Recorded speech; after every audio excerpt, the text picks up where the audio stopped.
Paper leak हुआ, जग जाहिर है। अब तो एनडीए के नेता बोलने लगे, भारतीय जनता पार्टी के लोग बोलने लगे।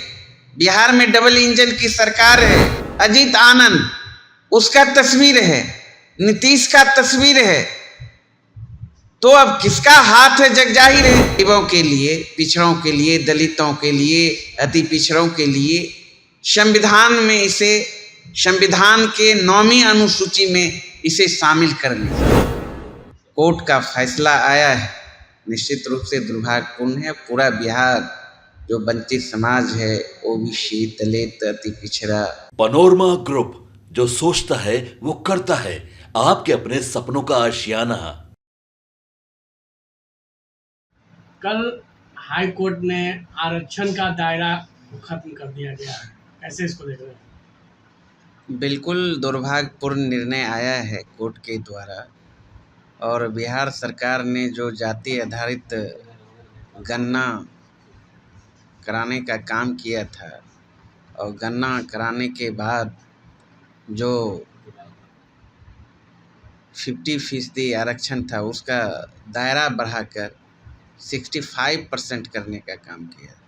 और जो स्वर्ण समाज के लिए 10% था, तो था ही, तो 75% का दायरा बिहार सरकार ने बढ़ाने का काम किया था, महागठबंधन सरकार ने। तो कल जो कोर्ट का फैसला आया है, निश्चित रूप से दुर्भाग्यपूर्ण है। पूरा बिहार जो वंचित समाज है, ओबीसी, दलित, अति पिछड़ा आहत है इस फैसले से। कहीं ना कहीं झटका लगा है।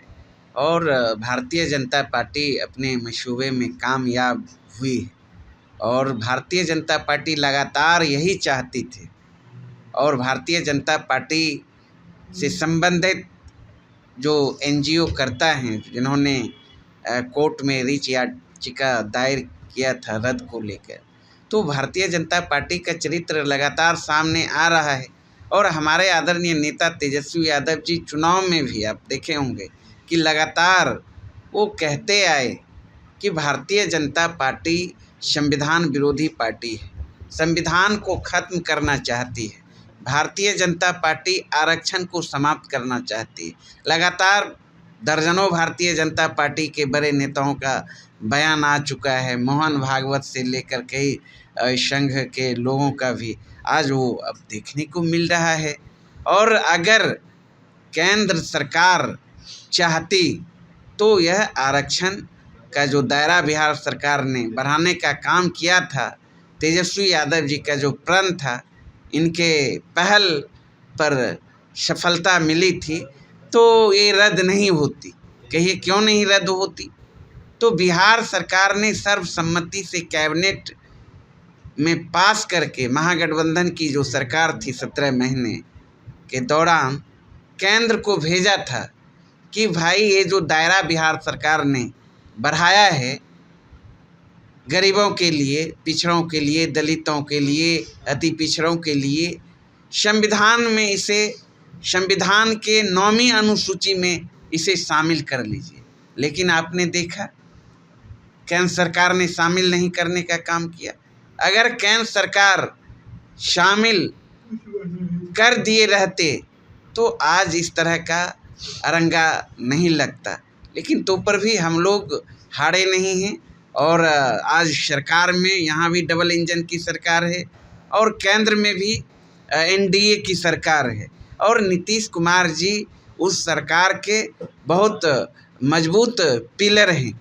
हमें उम्मीद है कि नीतीश कुमार जी इस सवाल को लेकर, और हमारे आदरणीय नेता तेजस्वी यादव जी ने भी कहा है कि सर्वसम्मति से सर्वदलीय बैठक हो, और सर्वदलीय एक कमेटी पुनः प्रधानमंत्री जी से मिलके आग्रह किया जाए, भाई 9वीं अनुसूची में इसे शामिल किया जाए। और हम लोग मांग करते हैं कि राज्य सरकार अविलंब निर्णय के विपरीत, हाई कोर्ट का जो आया है उसके विपरीत ऊपरी अदालत में जाने का काम करें। नहीं तो राष्ट्रीय जनता दल इस निर्णय के खिलाफ ऊंचे सदन में, ऊंचे जो है कोर्ट में हम लोग जाने का काम करेंगे, और हम लोग चुप बैठने वाले नहीं। दूसरा सवाल है कि जिस तरह से पेपर लीक मामले में बड़े बड़े खुलासे हो रहे हैं, कैसे इस पर? अरे अब तो कहने को अब इसमें कुछ बचा ही नहीं है। पेपर लीक हुआ, जग जाहिर है। अब तो एनडीए के नेता बोलने लगे, भारतीय जनता पार्टी के लोग बोलने लगे। बिहार में डबल इंजन की सरकार है, कई सबूत सामने है, उसके बावजूद केंद्र सरकार इसको मानने को तैयार नहीं है, एनटीए मानने को तैयार नहीं है, देश के शिक्षा मंत्री मानने को तैयार नहीं है कि पर्चा लीक हुआ है। और वहीं पर्चा लीक के मामले को लेकर दर्जनों लोगों को जेल में बंद कर रखा है। अब समझ नहीं आ रहा है। भारत सरकार के शिक्षा मंत्री कहते हैं कि पर्चा लीक नहीं हुआ है, वहीं भारत सरकार के एक मंत्री कहते हैं गिरिराज सिंह, और बिहार सरकार के तमाम मंत्री कहते हैं पर्चा लीक हुआ है। और कई कबूलनामा है, विद्यार्थी से लेकर पर्चा लीक करने वाले माफिया हैं। लेकिन कहा जा रहा है कि तेजस्वी के करीबी हैं। करीबी किनका है ये पूरे बिहार और देश को दिखाई पड़ रहा है। अब देखिए, सेंटर मैनेज गोधरा में हुआ, गोधरा में बीजेपी की सरकार।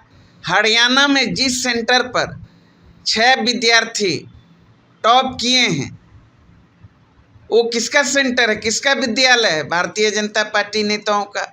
आपने देखा होगा डिप्टी सीएम जो हमारे बिहार के हैं, सम्राट चौधरी के साथ जो प्रमुख आरोपी हैं अजीत आनंद, उसका तस्वीर है, नीतीश का तस्वीर है। तो अब किसका हाथ है जग जाहिर है। लेकिन भारतीय जनता पार्टी और राज्य सरकार में बैठे मंत्री अपनी सरकार को बचाने के लिए आप देख रहे हैं अनर्गल प्रलाप कर रहे हैं, छोटी मोटी बातों में लोगों को उलझा रहे हैं। लेकिन देश की जनता, प्रदेश की जनता उलझने वाली नहीं है, क्योंकि 24 लाख विद्यार्थी के भविष्य का सवाल है। इसीलिए हम पुनः मांग करते हैं भारत सरकार से, एनटीए से, कि अविलंब परीक्षा रद्द हो और पुनः परीक्षा हो। पनोरमा ग्रुप, जो सोचता है वो करता है। अगर ये वीडियो पसंद आई और वह बिहार के राजनीति और बिहारियत से सरोकार रखेनी तो सब्सक्राइब बटन दबा के चैनल के सब्सक्राइब कर ली। ओजे एगो घंटी बा, ओकरा बटन दबा देला से कुल सटीक और मारक खबर रुआ मुफ्त में मिल जाई। अगर रुआ पत्रकारिता के हमनी के नया प्रयोग में सहयोग कर चाहतानी तो ज्वाइन बटन दबा दी। पेटीएम नंबर नोट कर ली 9386816700।